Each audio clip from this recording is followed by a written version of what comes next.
السلام علیکم ورحمۃ اللہ وبرکاتہ۔ حضرت ابو امامہ رضی اللہ تعالیٰ عنہ سے مروی ہے کہ ایک شخص اللہ کے رسول صلی اللہ علیہ وسلم کے پاس آیا اور عرض کیا، یا رسول اللہ صلی اللہ علیہ وسلم مل ایمان؟ اللہ کے رسول نے فرمایا، اذا سرتک حسنتک وساءتک سیئتک فانت مؤمن۔ قال یا رسول اللہ مل اثم؟ اللہ کے رسول نے فرمایا، اذا حاک فی نفسک شیء فدعہ۔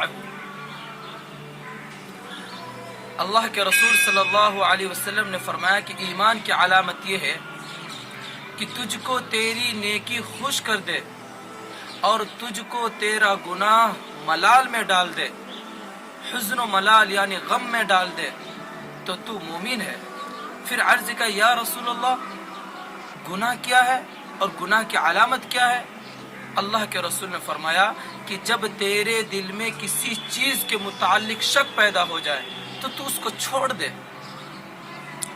مل ایمانوں سے سوال کا مقصد یہ تھا کہ کوئی ایسی علامت بتلا دی جائے، واضح کر دی جائے جس کے ذریعے ایمان کی سلامتی و استقامت کا اندازہ کیا جا سکے۔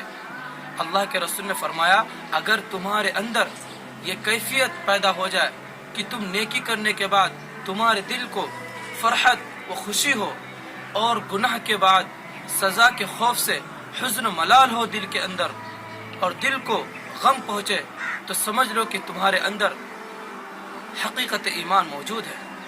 اللہ تعالیٰ سے دعا کرے کہ اللہ تبارک و تعالیٰ مجھے بھی اور آپ حضرات کو بھی ایمان کی سلامتی و استقامت کے ساتھ اور پوری جوش و خروش کے ساتھ اسلام پر قائم رہنے کے ساتھ اللہ تبارک و تعالیٰ ہمارے دل میں ایمان کو بیٹھا دے اور ایمان ہر چیز پر لانے کی توفیق عطا فرمائے اور ایمان و استقامت کے ساتھ دنیا سے جانے کی توفیق عطا فرمائے۔ آمین ثم آمین۔ السلام علیکم ورحمۃ اللہ وبرکاتہ۔